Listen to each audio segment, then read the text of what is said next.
আমি একটু আগে আমার এতদিনের বাড়ি পরিবার সব ছেড়ে চলে এসেছি, কিন্তু জানো বাড়ি থেকে বেরোনোর সময় আমার চোখে এক ফোঁটাও জল আসেনি। কিন্তু এখন কেন আমার এত কষ্ট হচ্ছে সমুজ্জ্বল, খুব কান্না পাচ্ছে আমার জানো। কেন তুমি আমার জীবন থেকে এভাবে সরে গেলে সমুজ্জ্বল? শুধু অর্জুন তোমার বন্ধু বলে, সেই জন্য আজ ও তোমার কাছে আমার থেকে বড় হলো।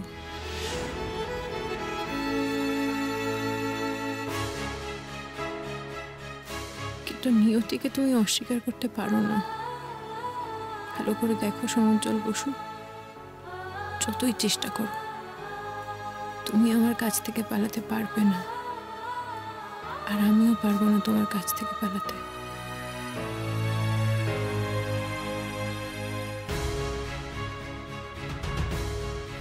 আমি জানি না আমার ভাগ্যে কি আছে, আমি জানি না আমি কোথায় ভেসে চলেছি। হয়তো এমন এক পথে আমি যাচ্ছি যে পথে কেউ আমার হাত ধরার মতো নেই। আচ্ছা সমুজ্জ্বল, এবার কি করবে তুমি? সেই পথে ভেসে যেতে দেখলেও বোধহয় হাত গুটিয়ে থাকবে, তাই না? একবারও নিজের হাতটা বাড়িয়ে দেবে না আমার দিকে?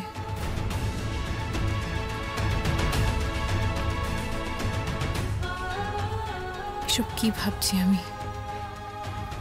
কি করে ভুলে যাচ্ছি অর্জুনের সঙ্গে আমার বিয়ে হয়ে গেছে।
বাহ, কি সুন্দর বৌমা হয়েছে আমার।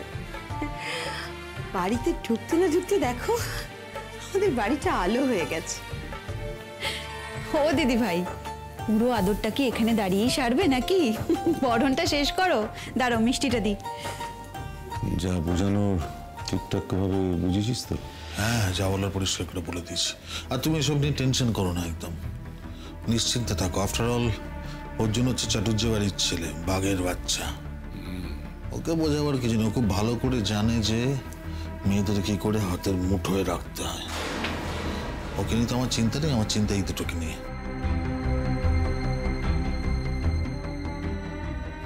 একদম ঠিক বলেছিস, এই দুটো খুব বাড়াবাড়ি করছে, কন্ট্রোল করতে হবে। দেখো, বৌদিকে একটা কথা খুব পরিষ্কার করে বলে দিও যে বৌদি যেন দয়ার সাগর না হয়ে ওঠে। আমার বউকে যা বলার আমি পরিষ্কার করে বুঝিয়ে দেবো, ঠিক? আমি বলবোই। মুশকিল হচ্ছে এরা একটু নরম হয়ে গেলে কিন্তু খুব বিপদে পড়বো আমরা।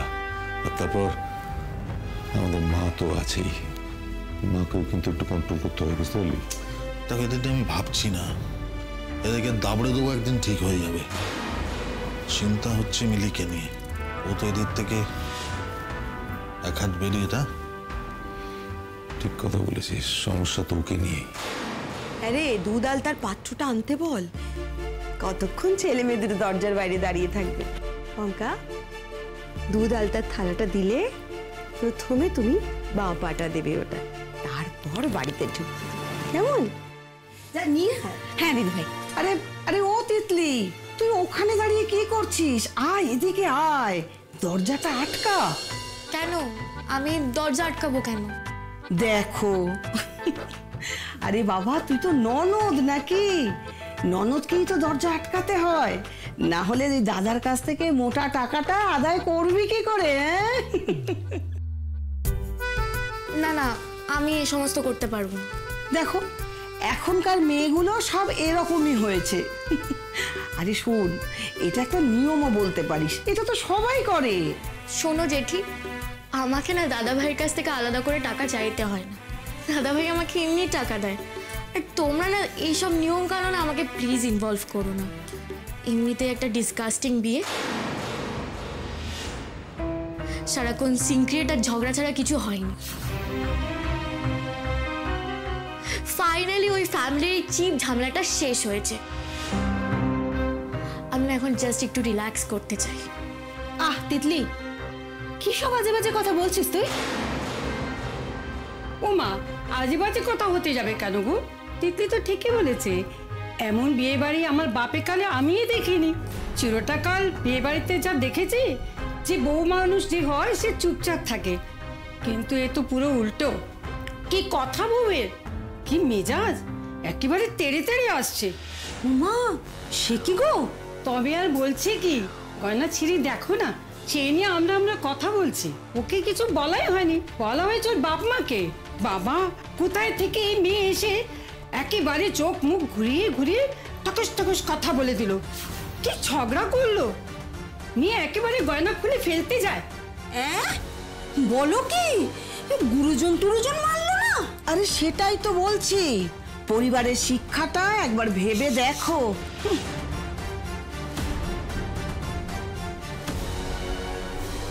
একদম মুখটা বন্ধ রাখবে, একটা কথাও যেন আমি না শুনি এখানে।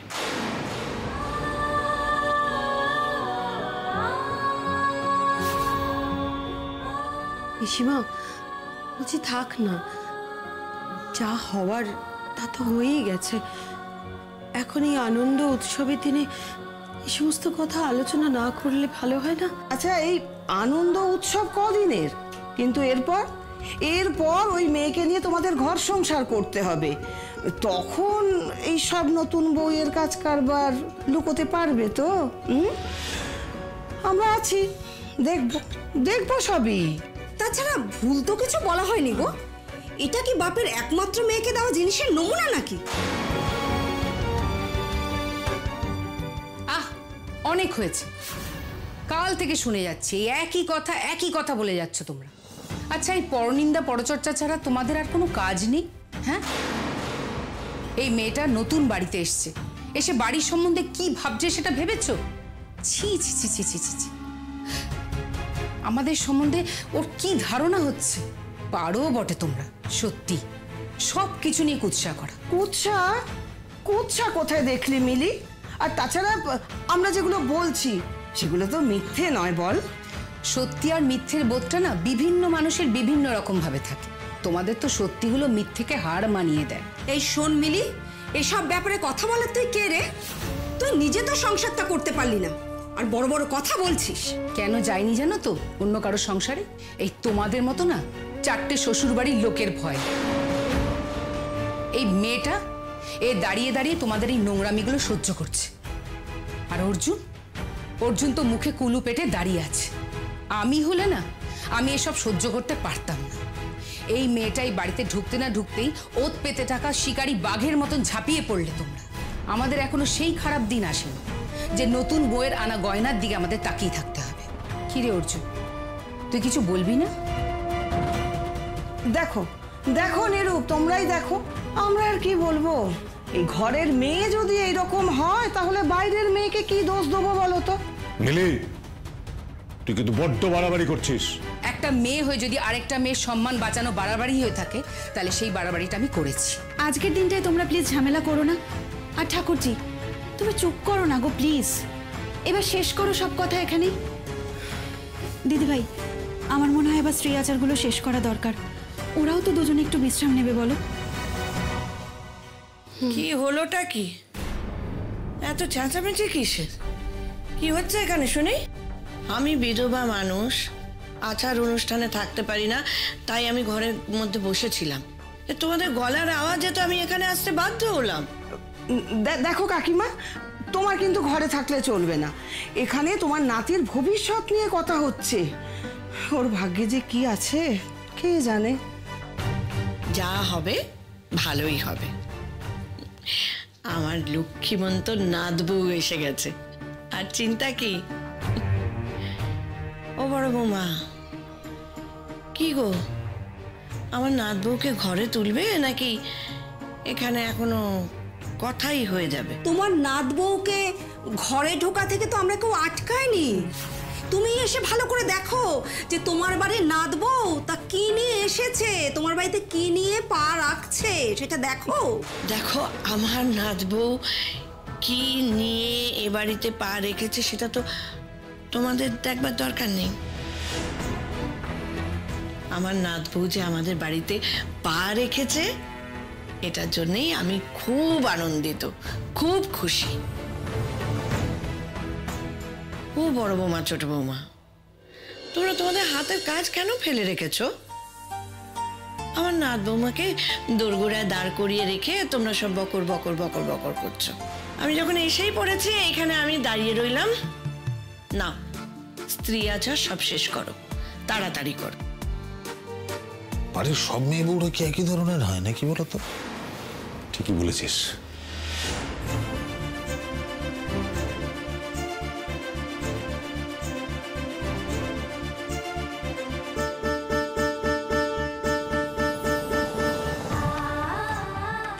এসো, আগে বাঁ পাটা ওই থালায় দেবে, তারপর কাপড়ের উপর দিয়ে হেঁটে এসো।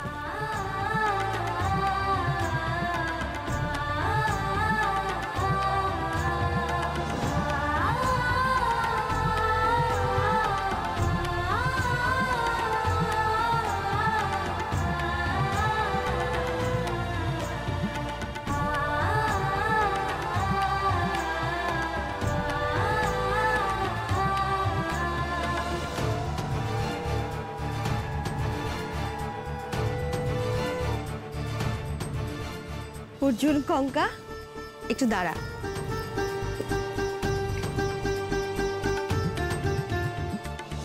এই লোহাটা ধর, এটা কঙ্কার বাঁ হাতে পড়া। কঙ্কা, এই লোহাটা বাঁ হাতে যেখানে শাখা পলা পড়েছ সে হাতে পড়ার মনে রাখবে, শাখা পলার সঙ্গে এই লোহাটাও সবসময় পড়ে থাকতে হবে। ভালো করে পরিয়ে দে অর্জুন, লোহার শিকল হাতে পায়ে ভালো করে বেঁধে দে, বুঝলি? বেশি যেন ফরফর না করতে পারে।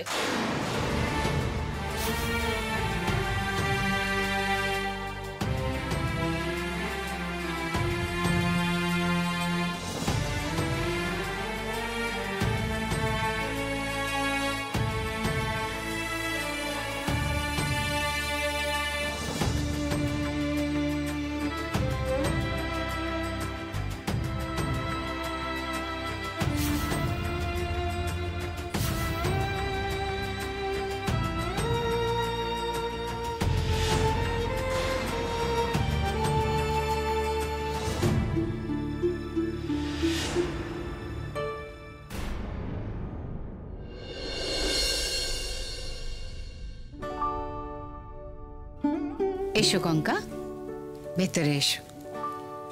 এটা অর্জুনের ঘর, আর আজ থেকে এটা তোমারও ঘর। পছন্দ হয়েছে? আমি কি তোমার ভেলটা টোপরটা খুলে দেব? এখানে এসো, বসো।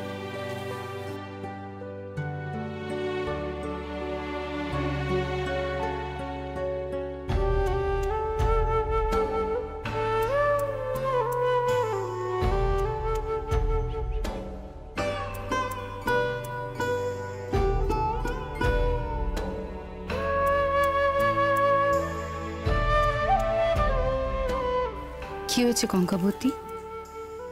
খুব কান্না পাচ্ছে? খুব রাগ হচ্ছে না আমাদের উপর?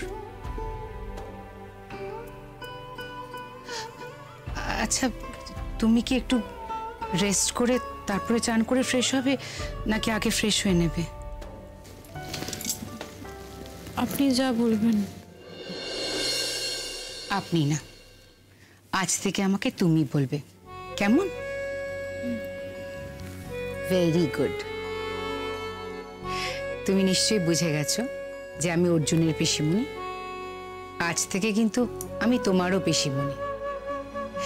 এই অর্জুন, তিতলি, বাবুন এরা সবাই আমাকে মণি বলে ডাকে। তুমি যদি চাও তুমি আমাকে মণি বলে ডাকলে আমার ভালো লাগবে। শোনো, আমি অর্জুনের পিসি বলে যে তোমার সঙ্গে সম্পর্ক পাতাচ্ছি তা কিন্তু নয়। তুমি আজ থেকে আমার সত্যিকারের ভাইজি হলে, বুঝলে? আমি জানি কঙ্কা, তুমি অনেক ক্লান্ত। তোমার উপর দিয়ে যা যাচ্ছে তাতে তুমি শরীরে যত না ক্লান্ত, তার থেকে অনেক বেশি মনের দিক থেকে।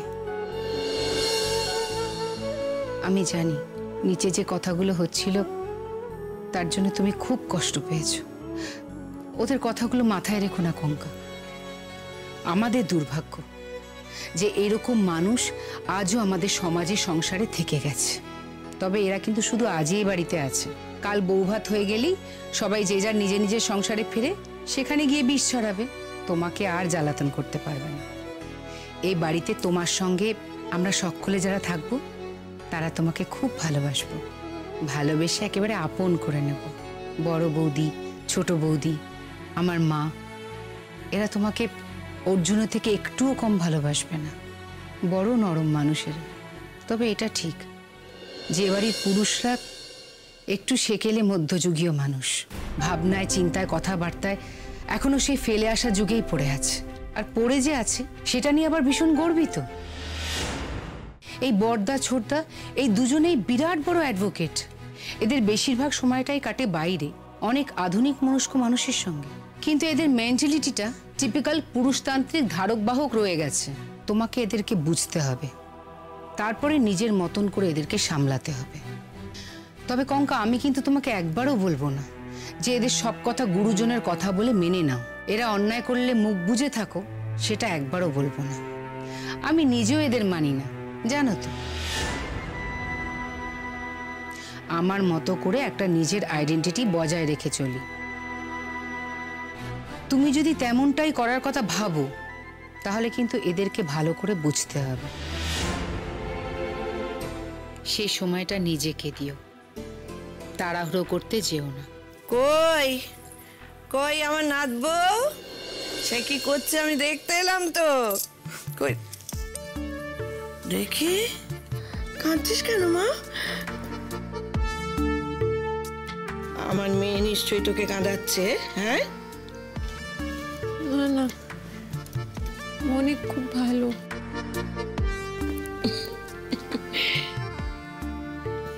ও মনি ভালো তাই না, আর আমরা বুঝি খুব খারাপ।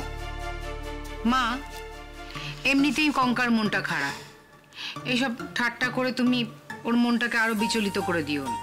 কেন গো, মন খারাপ কেন? বাড়ির কথা মনে পড়ছে বলে মন খারাপ, নাকি এরপর থেকে সারা রাত আমার দাদু ভাইয়ের সঙ্গে আর দেখা হবে না বলে মন খারাপ? না মা, আমার মনে হয় আমাদের বাড়ির অভ্যর্থনায় ওর মন ভরে গেছে। আমি সব শুনেছি রে মা, কালকের কথাও সব শুনেছি, আর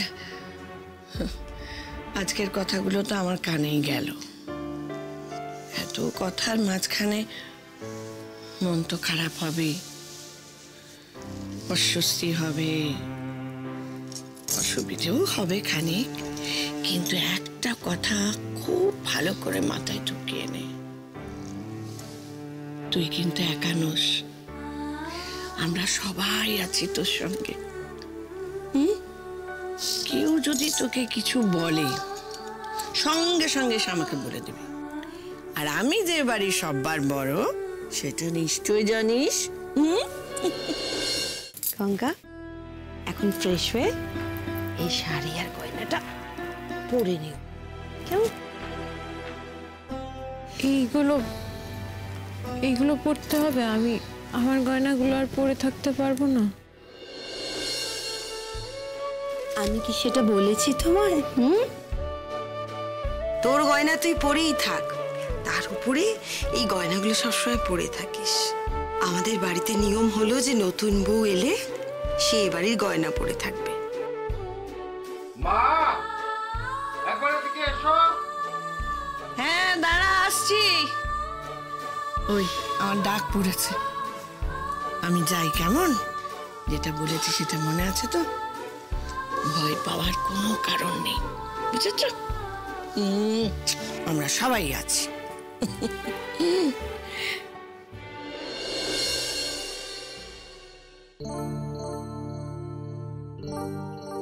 মারে, তোর মনের অবস্থাটা আমি সবটা বুঝতে পারছি, কারণ একদিন এই সময়টা না আমার জীবনেও কেটেছে। আসলে অনেক ছোট বয়সে